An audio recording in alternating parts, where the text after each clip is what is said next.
Menjadi seorang ketua OSIS memang suatu hal yang membanggakan. Akan tetapi, bagaimana caranya menjadi seorang ketua OSIS yang baik?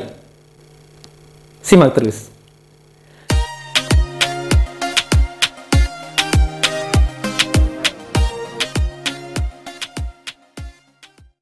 Assalamualaikum warahmatullahi wabarakatuh. Kembali lagi di channel ini, channel KOSIS. Salam OSIS, pasti semangat. Oke teman-teman, bagaimana kabarnya?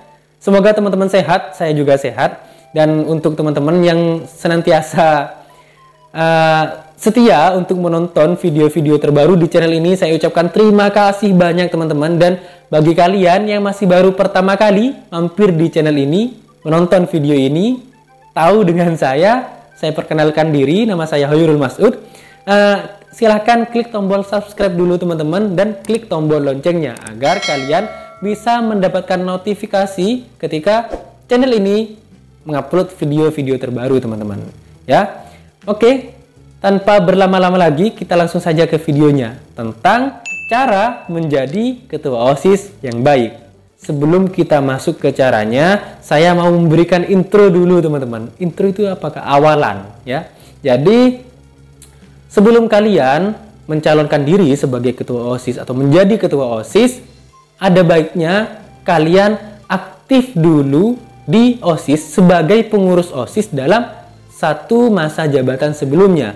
Karena seorang ketua OSIS itu biasanya teman-teman di tingkat SMA itu ada di harus kelas 11 biasanya ya. Di tingkat SMP biasanya di kelas 8 jika ingin menjadi ketua OSIS. Akan tetapi ada juga di beberapa sekolah meskipun kelas 7 di tingkat SMP maupun kelas 10, meskipun kelas 10 bisa mengajukan diri untuk menjadi calon ketua OSIS. Tapi itu jarang ya teman-teman.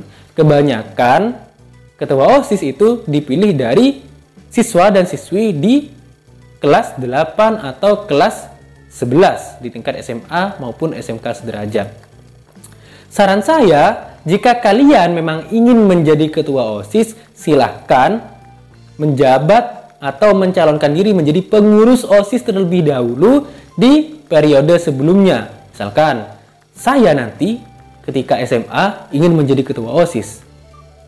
Jika sudah punya cita-cita menjadi ketua OSIS, silahkan ikut menjadi pengurus OSIS dulu teman-teman. Kenapa saya anjurkan seperti itu? Karena seorang ketua OSIS tentunya butuh pengalaman teman-teman.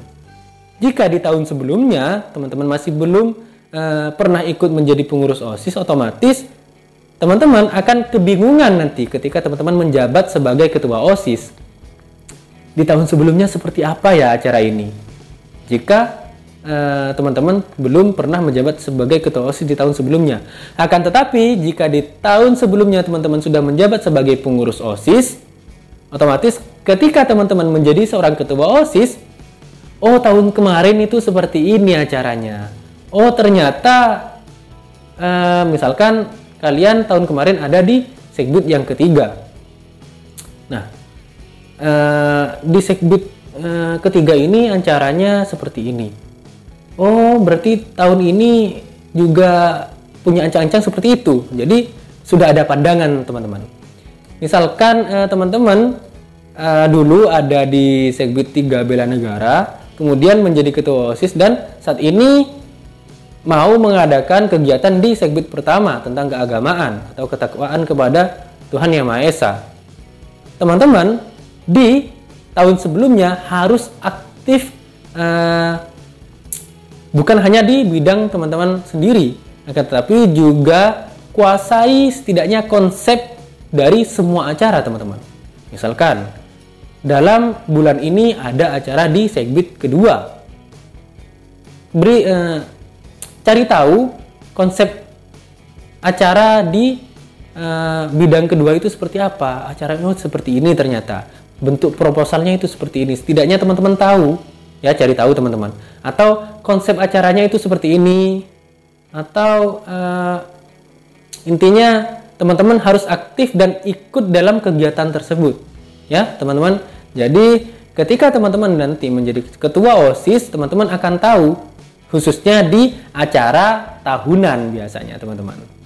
Kalau ada acara tahunan, misalkan pentas seni atau acara-acara hari besar nasional. Ketika teman-teman menjadi ketua OSIS dan sebelum menjadi ketua OSIS itu teman-teman sudah pernah menjabat sebagai pengurus OSIS di tahun sebelumnya dan ikut ketika ada acara apapun itu, teman-teman akan tidak kaget teman-teman, karena sudah punya pengalaman dan punya pandangan di tahun sebelumnya itu seperti ini konsepnya, bentuknya kegiatan itu seperti ini, jadi seperti itu ya.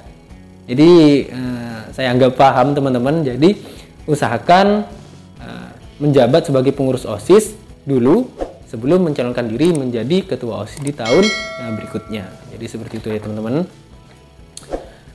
Selanjutnya teman-teman harus senantiasa untuk menjadi bagian dari solusi ketika ada rapat OSIS, ketika ada kegiatan OSIS.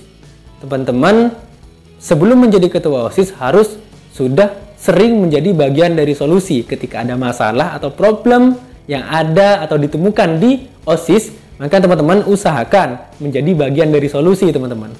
Apa itu Kak bagian dari solusi? Yang dimaksud dengan bagian dari solusi adalah teman-teman jangan menambah masalah teman-teman ya. Jadilah pemberi saran. Mungkin seperti ini Kak, jika teman-teman memberi saran akan tetapi tidak prioritaskan saran teman-teman, tidak apa-apa. Setidaknya sudah pernah memberi saran, sering memberikan solusi. Mungkin solusinya seperti ini dari saya.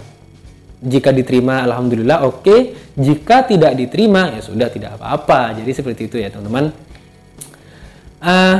Intinya jadilah bagian dari solusi, bukan jadi bagian dari masalah. Oke, sebelum menjabat sebagai atau mencalonkan diri sebagai ketua OSIS juga teman-teman harus mengakrabkan diri ke semua pengurus OSIS ya. Jangan hanya membuat geng atau kelompok-kelompok tertentu saja, kan, tetapi semua pengurus OSIS teman-teman harus mengakrabkan diri. Bagaimana cara mengakrabkan diri? Ya, teman-teman harus sering-sering kumpul, sering-sering bermain dengan mereka, sering-sering ngobrol, sering-sering membahas tentang organisasi, terutama dengan senior-seniornya kalian. Ambil pengalaman mereka, apa yang mereka ketahui, karena dalam semua kondisi dan situasi itu adalah belajar teman-teman.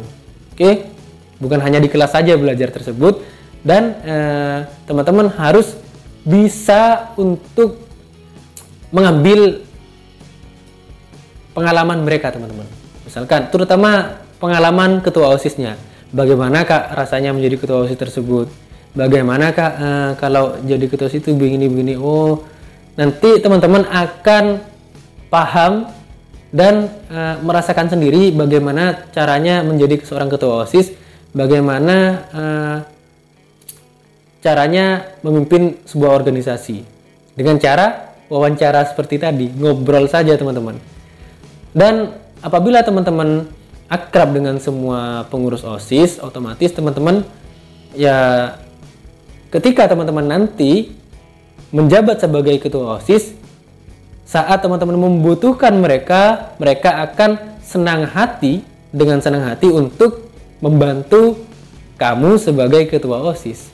Jika kamu ada masalah, jika kamu ingin membuat kegiatan yang seperti ini, seperti itu misalkan, mereka akan senang hati untuk membantu pemikiran kamu sebagai ketua OSIS. Jadi seperti itu. Oke. Setelah itu kita masuk ke cara menjadi seorang ketua OSIS yang baik ya. Masih baru masuk ke cara menjadi seorang ketua OSIS yang baik. Bagaimana caranya Kak? Yang pertama, saat kalian menjadi seorang ketua OSIS, kalian harus mengutamakan aspirasi anggota ya, bisa menampung semua aspirasi dari anggotanya dan semua aspirasi dari semua pengurus OSIS. Jadi seperti itu teman-teman. Bagaimana Kak cara menampung aspirasi tersebut? Caranya, intinya jangan menolak ketika diberikan masukan, diberikan kritik, diberikan saran, jangan menolak teman-teman. Misalkan, Kak, saya ingin OSIS itu seperti ini, misalkan. Enggak dek, salah itu, enggak boleh, misalkan. Jangan menjawab tidak, ya. Akan tetapi, oke, terima kasih masukannya, saya terima, nanti akan saya pikirkan kembali dan saya akan diskusikan lagi tentang hal ini misalkan. Jadi tampung saja semua yang diberikan solusi atau yang diberikan masukan oleh semua anggota ataupun semua pengurus, tampung saja semua teman-teman. Oke, akan saya evaluasi lagi tentang saran kalian, terima kasih atas sarannya misalkan. Jadi harus seperti itu ya.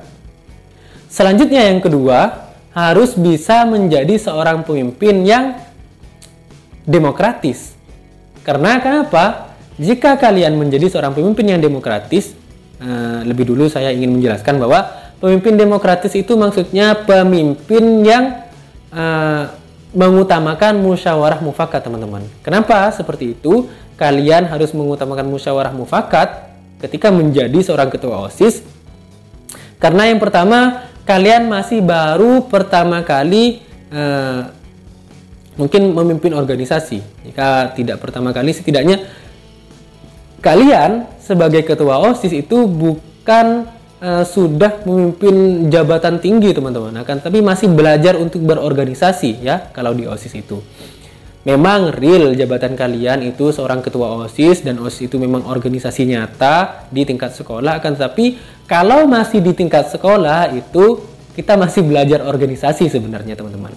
Jadi usahakan kalian sebagai ketua OSIS jangan sampai menjadi ketua OSIS yang otoriter atau semena-mena terhadap kebijakan yang kalian berikan di organisasi OSIS. Usahakan menjadi pemimpin yang demokratis yang mengutamakan musyawarah mufakat. Kenapa harus mengutamakan musyawarah mufakat?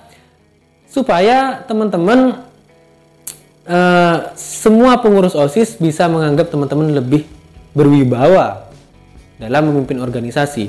Juga ketika teman-teman menjadi seorang ketua OSIS yang berdasarkan musyawarah mufakat, jika ada masalah, jika ada kegiatan, harus selalu berdasarkan musyawarah mufakat. Itu juga meringankan beban kalian, meringankan pemikiran kalian untuk mengadakan kegiatan maupun program kerja, teman-teman. Ketika kalian minta kepada semua pengurus OSIS untuk kita berpikir bersama, kita pecahkan masalah ini bersama dengan cara musyawarah, kalian akan merasa lebih ringan beban kalian, teman-teman. Jadi seperti itu ya. Ada dua tadi. Yang pertama, kalian masih belajar berorganisasi, maka memang harus berdasarkan musyawarah mufakat. Dan yang kedua, kalian lebih mudah untuk mendapatkan solusi ketika ada masalah ya. Jadi harus berdasarkan musyawarah mufakat untuk menjadi pemimpin yang baik atau ketua OSIS yang baik. Dan yang ketiga, cara untuk menjadi seorang ketua OSIS yang baik adalah selalu memberikan solusi, sama seperti yang tadi, teman-teman. Sebelum kalian menjabat sebagai ketua OSIS harus menjadi bagian dari solusi. Nah, sekarang ini ketika kalian menjabat sebagai ketua OSIS, memang sudah seharusnya kalian menjadi bagian dari solusi. Karena apapun kebijakan teman-teman, itu adalah kebijakan akhir sebenarnya, teman-teman. Jadi harus bisa memberikan solusi, bisa mengayomi semua anggotanya dan memberikan arahan kepada semua pengurus OSIS. Oke, teman-teman. Selanjutnya yang keempat, teman-teman harus bisa untuk membuat kebijakan yang tegas dan adil. Nah, ini memang salah satu kunci terpenting dari seorang ketua OSIS maupun ketua organisasi yang lain. Harus mempunyai sikap tegas dan adil dalam membuat kebijakan, teman-teman. Tegas di sini maksudnya bukan tegas atau keras ya, teman-teman. Bukan keras. Tegas di sini maksudnya memberikan kebijakan tersebut sesuai dengan situasi dan kondisinya, sesuai keadaan dalam suatu permasalahan. Misalkan kaji dulu permasalahannya itu seperti apa, programnya itu seperti apa, kalian lihat dulu dan kalian pikirkan matang-matang masukan atau mungkin saran dari semua pengurus, hasil musyawarah itu bisa teman-teman pertimbangkan semua hal dan semua aspek, barulah kalian memberikan kebijakan atau keputusan. Karena saya ingatkan lagi, keputusan final itu sebenarnya ada di tangan ketua, teman-teman. Jadi ada di tangan ketua OSIS. Makanya kalian harus membuat keputusan sebaik-baiknya dan seadil-adilnya. Jangan berdasarkan subjektif atau perasaan kalian. Usahakan membuat keputusan itu berdasarkan objektif. Maksudnya gimana, Kak? Berdasarkan objektif. Berdasarkan fakta, berdasarkan kenyataan dan situasi pada saat itu, teman-teman. Jadi seperti itu ya. Semoga teman-teman bisa menyaring kebijakan teman-teman supaya bisa melahirkan kebijakan-kebijakan yang valid dan bagus. Jadi seperti itu ya, teman-teman. Yang terakhir, supaya kalian menjadi ketua OSIS yang baik adalah menjadi seseorang atau sosok pemimpin yang bisa mengayomi dan membimbing organisasi kalian, teman-teman. Mengayomi itu seperti apa? Mengayomi itu maksudnya ya mengelola organisasi kalian, merangkul semua pengurus OSIS agar bisa menjalankan semua program kerjanya dengan baik, teman-teman. Memberikan solusi, memberikan saran, memberikan arahan dengan baik agar semua kegiatan bisa berjalan dengan lancar. Ketika ada masalah, jadilah bagian dari solusi. Itu yang disebut dengan mengayomi. Dan usahakan semua program kerja itu bisa terlaksana ya, teman-teman. Dan laksanakanlah semua kewajiban dan tanggung jawab kalian selama menjadi ketua OSIS itu dengan baik.